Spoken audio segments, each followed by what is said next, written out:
bem-vindos ao Jornal Teixeira. Estou aqui com a Melanie e a Emily do podcast Yellowjackets. Hi, how are you? Thank you so much for doing this. Hey, we're great. Good. How are you? Yeah. I'm great, thank you for asking. I have a couple of questions, both about hosting a podcast and about Yellowjackets. I'm going to start with, how did you two meet and what made you want to start the podcast?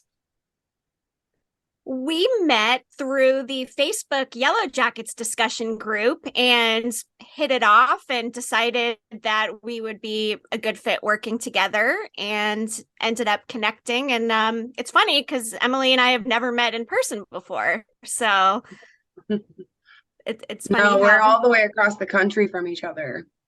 Yeah, I imagine that's hard. Is it hard to manage the time difference? Bit. I think scheduling is a little tricky sometimes, and we're both Yeah. moms and we both, have kids. So just that and life and the time difference, I think it's tricky, but we make it work. Yeah, And is it hard to agree. to create content on a regular basis? And do you feel any pressure about it? I don't feel like it's hard to create more content just because we bounce ideas off of each other constantly. So I feel like where one of us may be struggling, the other can offer like a helping hand, if you will, and we complement each other really well. Yes, we do. And we're very fortunate. We just got a podcast sponsorship through cordcutting.com. So that's given us the opportunity to create even more content, which has been really fun coming up with these ideas and brainstorming. And like Emily said, we really complement each other well. We each have different skill sets and creative input. So we make a really good team. Yeah. Yeah, I listened to the podcast and I really loved it. I really love your dynamic. And I was just wondering, Thank you. what are your goals, in lack of a better word, with the podcast? Like, to reach more people, to solve the mysteries of Yellowjackets?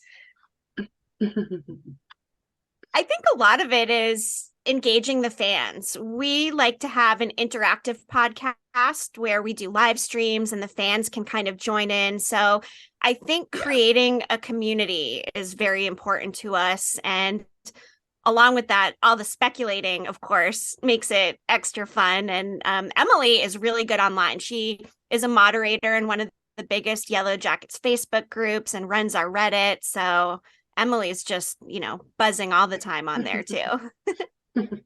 I try. I noticed that I'm not in the Facebook group, but I was invited by Emily, if I'm correct, to the Reddit group, and I really love it there. It's a great community, very well run, and it has very, very interesting theories. Yeah. Yes. I was There's wondering, a lot of really creative people on Reddit. there is. I was wondering, what's your favorite theory that you've seen in there? Ooh, that's a good question. That is a good question. Wow, there's so many good ones. I mean, I don't think it's true, but back when the season was still airing, I liked the theory that like Lisa might have been like somebody's like child. I thought that was a good one. Like particularly maybe like Lottie and Travis's daughter. I like that one. I thought that one was really creative. The one That is a good one. Yeah, it is a really good one. The one I saw about Lisa was that she was the wilderness baby before where the baby died. It was a really interesting theory. Yeah. A lot of people thought it was going to be true. Yeah. There were a lot of wilderness baby theories out there for sure. I like all the symbol theories too. The symbol's very fascinating to me. So seeing all the different perspectives on what people think and all the research that goes into looking at the potential meanings are interesting. And think it's interesting too. People have got tattoos of the symbol on their bodies without actually knowing what it means yet. And I mean, all the power to them, express yourself. But I think it's one of the bigger mysteries, I think. And I like those theories. It really is. For sure. If I'm not mistaken, your first episode was about the symbol. Yes, it was. It was. Yep. I don't remember seeing you. You talked about whether it was protection or warning. I'm wondering, what's your opinion now that the season 2 ended? If you think it's protection, a warning, danger. Oh, now I don't know, because I feel like the symbol might have something to do with like the cave that they found underneath the tree. So I feel like it might be like a marker of some kind, like to designate that like that was there. So I don't know if it's protection or a warning at this point. I feel like it could be something completely different. I feel like maybe protection, maybe like Emily said, with it being a marker on the trees where now we know there's one of these underground caves, maybe it is a marker. And also it was right at the cliff where Coach Ben also went over. And we know that he did not end up going over the cliff. So maybe it does have a more protection-y meaning after all. Hard to say. It could. Hard to say. Yeah, it could. It confused me because the symbol was, for example, in the blanket where the baby ended up dying. So it really leaves us not really knowing what it is. Coming back to your podcast, I was wondering if you are planning on doing this till the end of the show. Oh, yeah. Yeah. Oh, yeah. Yeah, we are in it for the long run, as long as it goes. Hopefully all 5 seasons. Hopefully. Yeah. Yes. I'm really glad. I really love listening to your podcast after a new episode. It's really amazing. I love your theories. Obrigada. Emily, I learned obrigada means thank you in Portuguese. Oh, okay. Yeah. Well, you know more than I do. I don't know any Portuguese. My first roommate in college was Portuguese, and she spoke it fluently. It always sound, even though I took Spanish, like I couldn't grasp it. It's a hard language. It's a hard one. I speak Portuguese, and sometimes even I have trouble with it. So it's a hard language. Do you have any plans for any other projects together?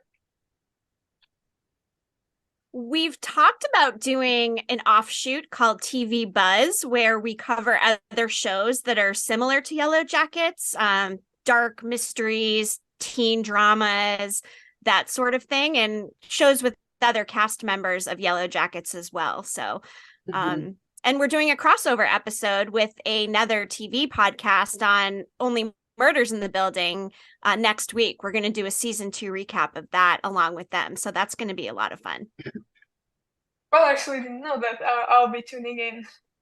And that idea, it's really interesting.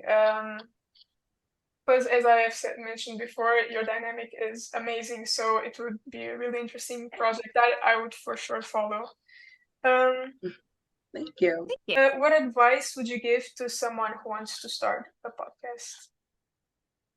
Oh, good question. I would say be yourself. I think it's very important to just be yourself, be creative. Don't be afraid of what other people think, and just own what you're doing. It does take a lot of work and creativity, I think. So having a commitment to it is important, and following through, I think. Yeah. I would say like be vocal about your ideas too. And don't be afraid to have an idea that you might be a little bit nervous about, if that makes sense. Like, go ahead and say it anyways, because it could end up being something really great. Yeah, there's no bad ideas. No bad ideas, only ideas. Those are amazing. Oh my God, I forgot the word. I'm sorry. Advice. Tips. Advice. Yeah.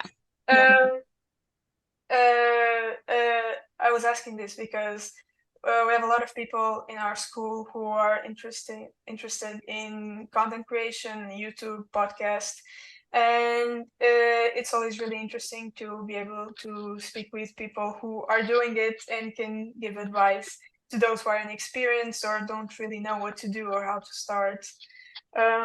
Yeah. So thank you for the tips. They're really helpful. Of course. Sure. Now I have a question. How would you describe this show to someone who never watched it? Because every time I try to, I sound insane. I'm horrible at explaining cannibalism cults. It's confusing.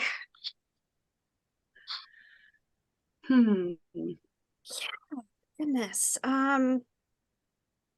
I mean, I always start off by saying like it's about a show that takes place in two different timelines. And in the 90s timeline, there's a plane crash and they all get stranded out in the middle of nowhere. And a lot of crazy things happen when they're stranded because they're stranded for 19 months.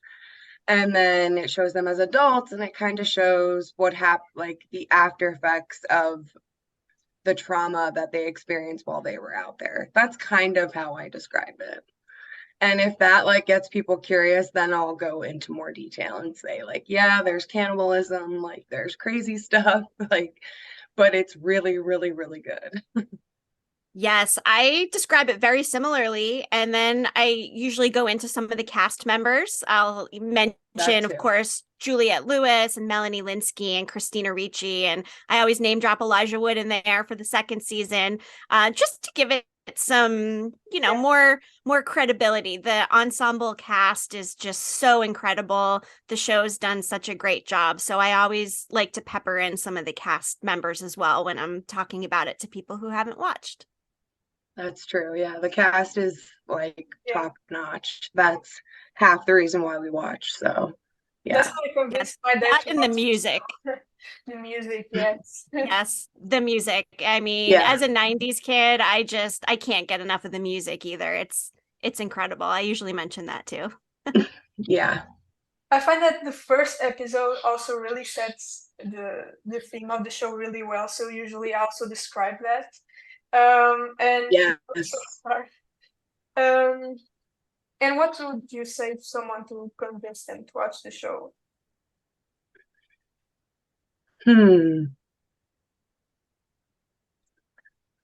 Well, go ahead, Melanie. Why don't you go? I don't know if I've completely formulated. I'll normally tell them like how I came about watching the show for the first time, like how it was something that I kind of just stumbled upon. And I watched the pilot and I said, if you watch the pilot and like you're not intrigued after the first 2 minutes of the pilot, then I don't know if you're gonna like the show. Because for me, the first 2 minutes was what pulled me in and made me want to watch it till the very end.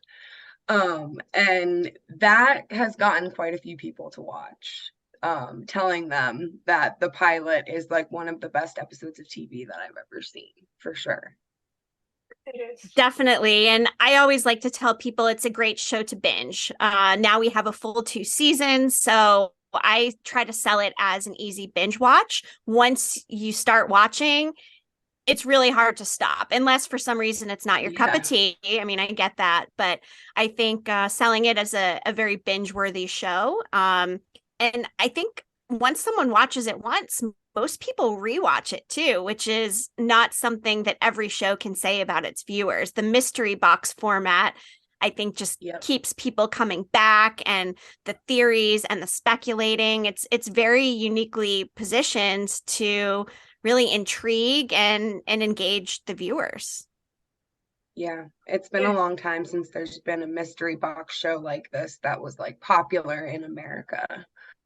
I would say the last one was probably like Lost, and I like hate comparing the two, but that was another one that was like had that mystery element to it, and it obviously had the same, like they both had plane crashes too. So and also I just want to point out the marketing of the show too. Showtime and Paramount and Yellowjackets, the marketing team, has done such a great job with this creative, immersive marketing with infusing Reddit into the show with some of the merch drops that they've done. They're very clever on social media. So I think along with the show itself, the way that they're marketing it has really led to a lot of the success of the show and the Emmy nominations and Yeah, everything. I mean, look at the mailing list that they had for this season, and we were lucky enough to be a part of that, where we got clues every week as to what was going to happen in the next episode. That was a really fun way to keep us entertained throughout the season and make us all feel like really involved as fans. That was Yes. really amazing. I actually got the message, but they don't ship outside of the US, so I didn't get the mail. Oh, Darn it. But I got the yeah. physical content. It's so it was really interesting to see. They're really smart with the marketing, yeah. And they're very communicative with the fans, which is amazing. Not every show does that, and it really helps. Yes. It does. It does. Very active. I'm curious which character you relate the most in Yellowjackets. MFQ for me, Misty effing Quigley. I love Misty. I've loved her from the beginning. I love teen Misty. Samantha Hanratty is incredibly talented, and Christina Ricci is such a perfect adult counterpart. I love everything about her character. She's strange. She's quirky. I can't get enough. I love Shauna too, but for me, MFQ. Yeah, it would definitely have to be adults for me. It would be teen or adult Misty, but for the teens, for some reason, like I find myself comparing myself a lot to Shauna, like teen Shauna. I was very similar to her personality wise in high school. I mean, I didn't like sleep with my best friend's boyfriend or anything like that, but there were just certain things about her character that I like really related to a lot. But for the adults, definitely Misty all the way. Like she's by far my She's favorite. amazing. Yeah. What about you? Who's your favorite character? For me, I think I started out season 1 with Van as my favorite. I was very sad when she died, and then in the next episode, I was talking to my parents, she died. How can this be? And then the next episode, she was alive. Thank God. But I really loved Shauna this season. I think what really sold me was Sophie Nellis's performance. First of all, she was incredible. Yes. But episode 6, it really, I don't even know how to describe it. It was incredible. Yeah.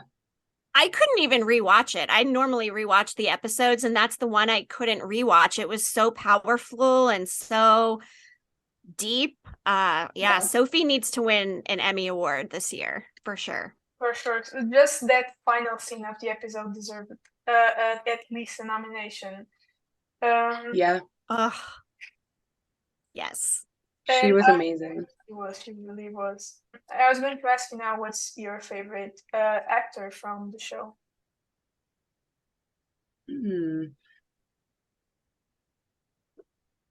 A good question. Speaking to Van, I loved them bringing on Lauren Ambrose to play adult Van. I absolutely love her from 6 Feet Under. It's one of my favorite shows of all time. I love that finale of that series, and she's added a lot to it, just looks wise, personality wise, demeanor wise. I think they hit the nail on the head with casting, and Lauren Ambrose is great. But I mean, I love Melanie Linsky too, right? I mean, she's incredible in everything that she's been in. The Last of Us, Emily and I both watched with Melanie as well. And I mean, they're all so good. It's really hard to pick, but I do really like Lauren Ambrose. I think after season 2, it would have to be Sophie Nellis for me. Like, just because of the performance that she gave this season, like we just said, was really phenomenal work from start to finish, like with the whole talking to dead Jackie, like the ear,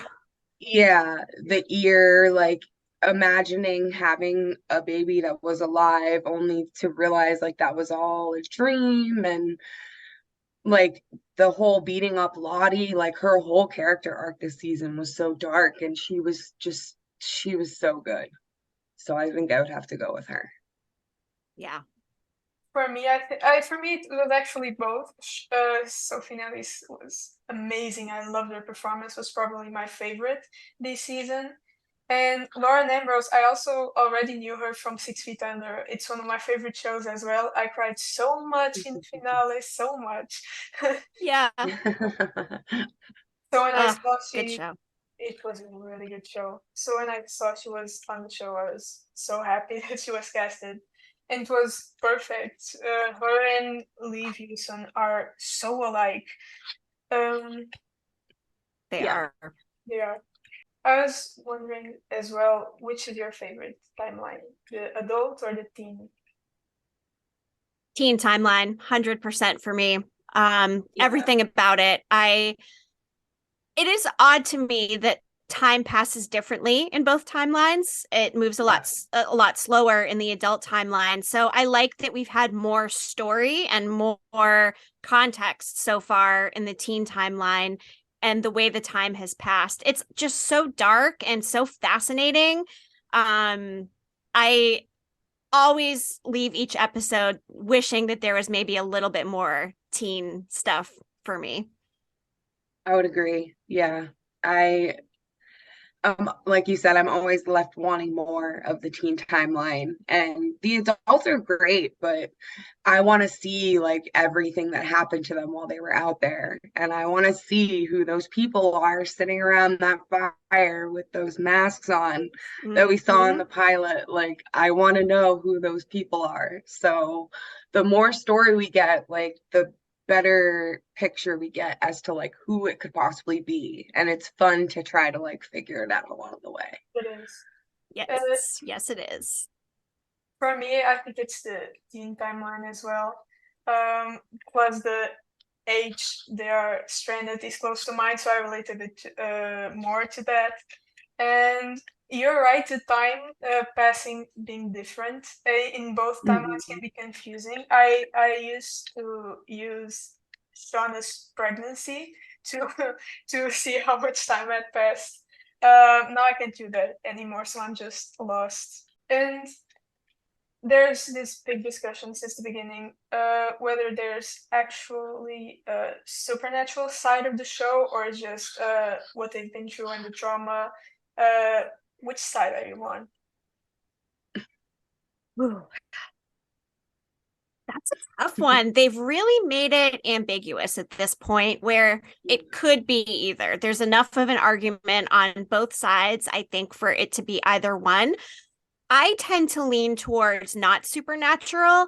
I believe there may be some sort of scientific explanation for the things that are happening out in the wilderness, but I also find it fascinating the way Lottie's adult story has unfolded in a way where it seems like maybe she could be more intuitive and less mentally ill. So that part kind of gets me a little bit. I'm torn, but I lean towards not supernatural.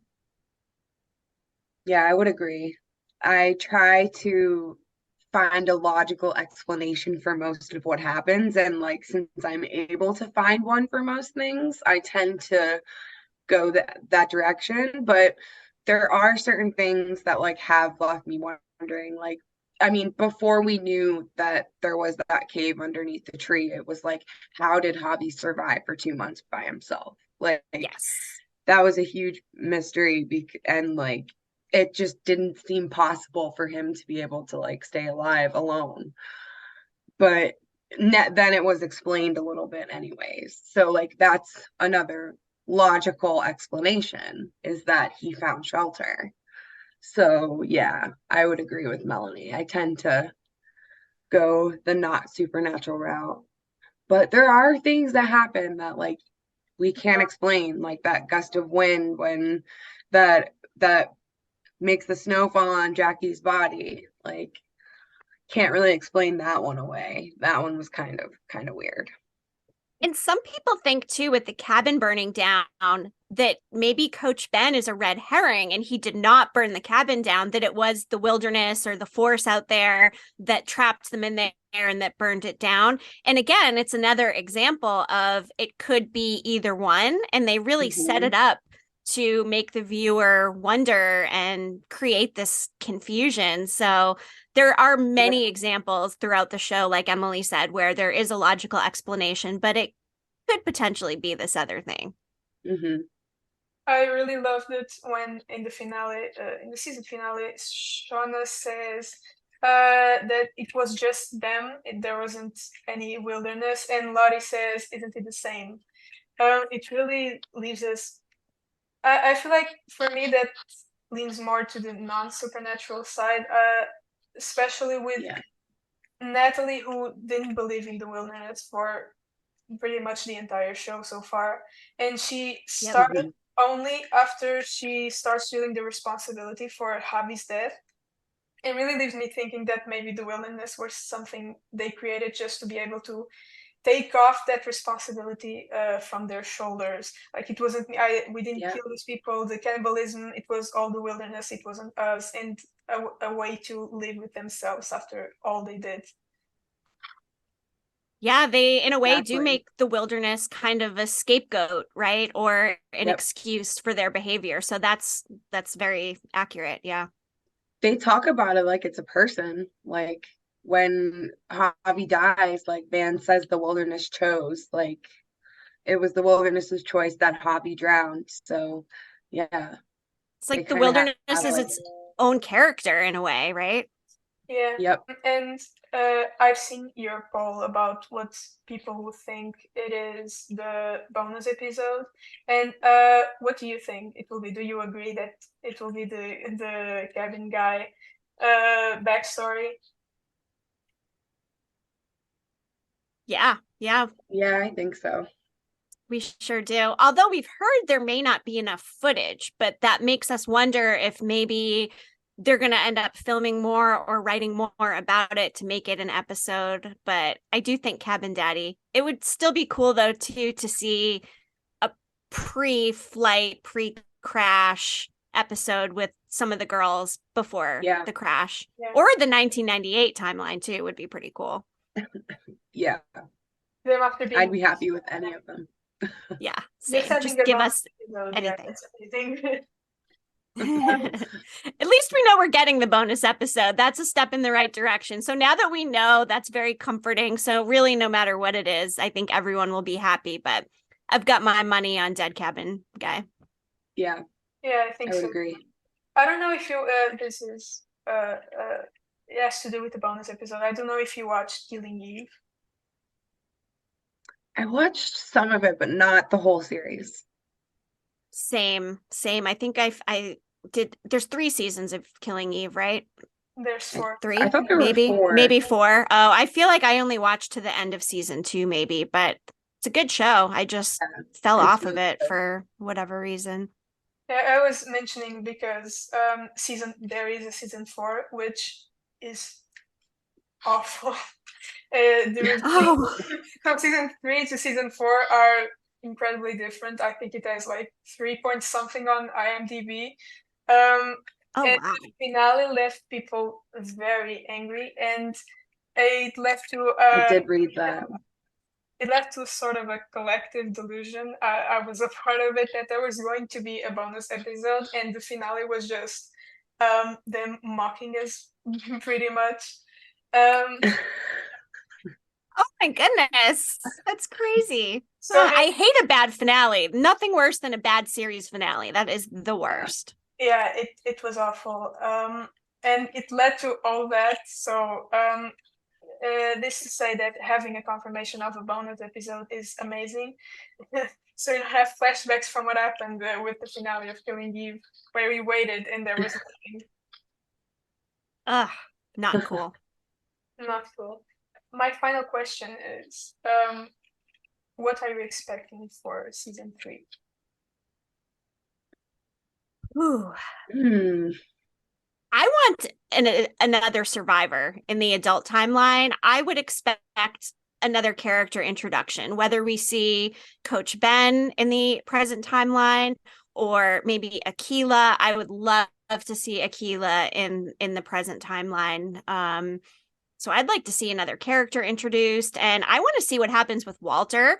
I am hoping that we get to see a relationship between Misty and Walter unfold. I would really like to see what Misty is like in a close relationship with somebody who also mutually cares about her. That's fascinating. And I'd also like more on the girls' families. We didn't really get any information on a lot of the girls, Shauna in particular. I would like more backstory on Mr. and Mrs. Shipman and Mr. and Mrs. Quigley, just to know more about how these characters came to be and their backstories. I really hope that Saracusa is gone and that we don't see him again. He's not somebody that I want to come back. I also am hoping for another adult survivor, especially because, like, as we see at the end, Lottie is being taken away. And if she gets taken to a mental hospital, like, are we going to see her in the mental hospital, or is she only going to be in it, like, part-time, or what? So I definitely think another survivor would add to that. For the teen timeline, like, I want to see the immediate aftermath of that fire, like the cabin burning down. I want to see what they do immediately after, their initial reactions.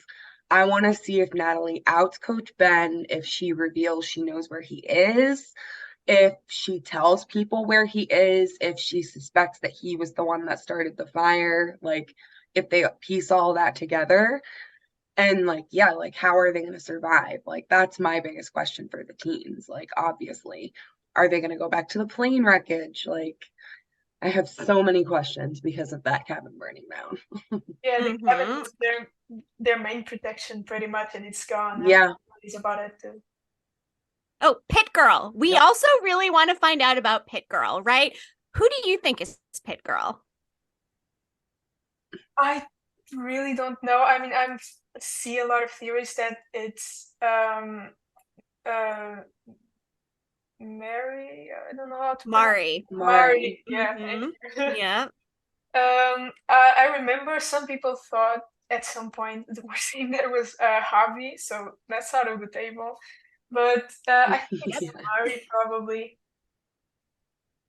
Yeah. Although it would be kind of cool to see a present day Mari, a little feistiness in the adult timeline. But yeah, I mean, all signs kind of point to Mari. I agree. Yeah. I'm also really curious to see the adult timelines, discovering that Misty destroyed the black box. The black box. Yes. Yes. Yeah. I would like to see that too. Yeah. I think a lot of people want to see that. And that's been a big question. You know, did they end up finding out already, or will they find out? But that's got to come back into play at some point. It has to, I think. I feel they haven't discovered. I don't think Misty would be very alive if they did. Really good point. We saw what happened with Crystal and whatnot. So she probably learned her lesson and did not bring that up again. But who's to say if, you know, if they will end up finding out, or maybe she'll tell Walter and Walter will somehow let the secret out. I don't know. Yeah, that's possible too. Thank you so much for doing this. It was a huge pleasure to meet you and to have you here in our small newspaper. Of course, it was our pleasure. Thank you. We appreciate it and can't wait to see how it all turns out. Yeah. Thank you.